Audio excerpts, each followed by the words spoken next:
Já pararam pra pensar que Stranger Things, com todos aqueles monstros e mistérios dos anos 80, pode ser bem mais do que só entretenimento?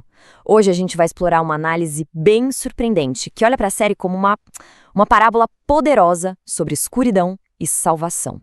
Para começar, vamos direto para o coração sombrio da série, o mundo invertido. Todo mundo conhece aquele lugar como um cenário de terror, de decadência. Mas e se ele representasse algo muito mais profundo sobre o nosso próprio mundo? Olha só, dentro dessa perspectiva, o mundo invertido não é só uma dimensão alternativa qualquer. A descrição é de um reflexo corrompido da nossa realidade. Um lugar sombrio, hostil, governado por forças do mal. Essas palavras especificamente são a chave para entender a análise toda. Bom, antes da gente mergulhar de cabeça nessa análise, vamos só dar aquela recapitulada rápida na história, né? Só para deixar todo mundo na mesma página. A história toda se passa na cidadezinha de Hawkins, que parece super pacata lá nos anos 80. A normalidade vai por água abaixo quando um garoto, o Will Byers, some misteriosamente. E é esse evento que acaba expondo tudo: um laboratório secreto do governo, a abertura de um portal para outra dimensão e, claro, a chegada daquelas criaturas monstruosas no nosso mundo. Sabe Stranger Things? Aquelas luzes de neon, a nostalgia dos anos 80? Pois é, por baixo de tudo isso, existe uma guerra muito, mas muito mais antiga. Hoje vamos mergulhar nas sombras teológicas de Hawkins e descobrir as verdades espirituais que se escondem por trás de uma das séries mais queridas da nossa geração. Essa pergunta aqui nos leva para muito além dos Demogorgons e do Clube Hellfire. Porque Stranger Things talvez não seja só entretenimento. Pode ser visto como um espelho que reflete questões bem profundas sobre o bem, o mal e a nossa própria condição. Então vamos começar a decifrar essa mensagem. Todo grande conflito precisa de um campo de batalha, certo? Em Stranger Things, esse lugar é Hawkins, Indiana. Olhando de primeira, é uma cidadezinha americana super pacata.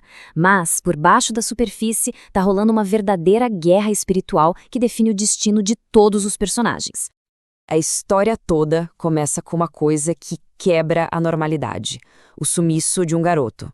E isso acaba abrindo um portal para o que a série chama de mundo invertido, uma fonte de horror que desafia qualquer explicação científica ou militar que os adultos tentam usar para resolver. E o que é exatamente o mundo invertido? Olha, é muito importante entender que ele não é só um lugar estranho ou de outro planeta. A análise que estamos vendo aqui aponta que ele é a personificação de um mal ativo, uma força que odeia a vida e que busca corromper tudo que toca. Mas qual é a verdadeira natureza desse mal? O segredo não está no que o mundo invertido é, mas no que ele reflete. Ele não é um universo paralelo qualquer, ele é um espelho sombrio do nosso próprio mundo. Na perspectiva teológica que estamos explorando, o mal não é só uma ideia ou um problema psicológico, sabe? É uma força real e pessoal, e o mundo invertido serve como uma representação muito poderosa dessa verdade.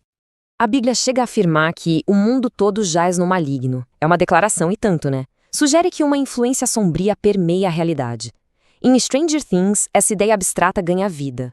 O mal deixa de ser um conceito e se torna uma criatura com garras e dentes. Uma ameaça física, palpável, que invade a normalidade de Hawkins. E aqui a gente vê a essência do mundo invertido.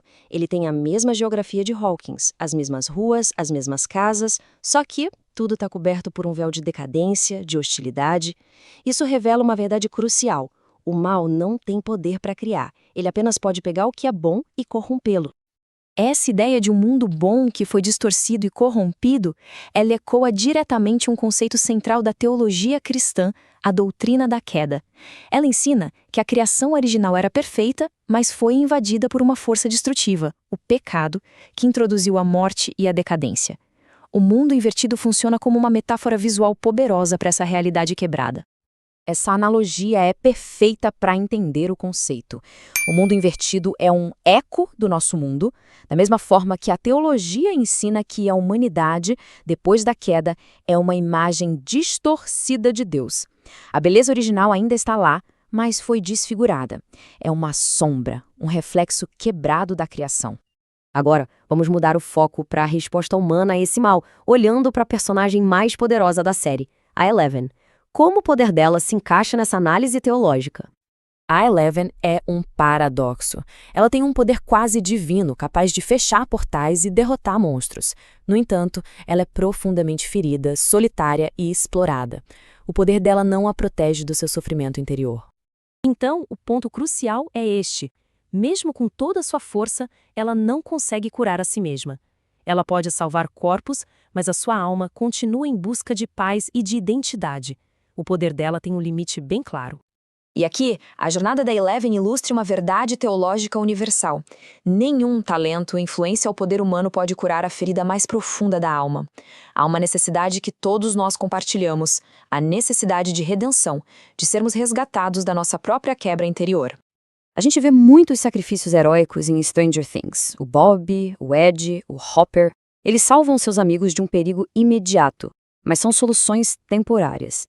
Em contraste, a perspectiva teológica aponta para o sacrifício de Cristo como algo diferente, uma solução definitiva e eterna, que não salva apenas de um monstro, mas da própria raiz do mal.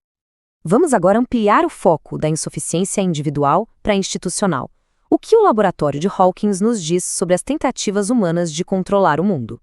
O laboratório é o símbolo máximo da arrogância humana. É a ciência buscando poder a qualquer custo, sem limites éticos ou sabedoria. Eles não queriam entender o mundo invertido, eles queriam usá-lo como arma. E o resultado é catastrófico.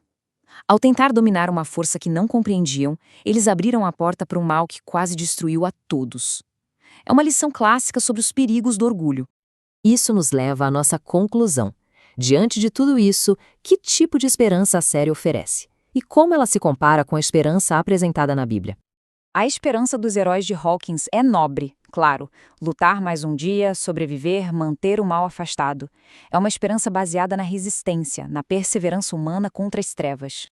Em contraste, a esperança bíblica não é apenas resistir ao que está quebrado, mas acreditar na restauração completa de todas as coisas. Não é só sobreviver ao mal, mas vê-lo ser erradicado para sempre. Essa esperança de restauração total é encapsulada na promessa do livro de Apocalipse. Eis que faço novas todas as coisas. Não se trata de consertar o que está quebrado, mas de criar algo inteiramente novo. É a promessa de que a corrupção do mundo invertido não será apenas contida, mas completamente desfeita, dando lugar a uma criação livre de sombras.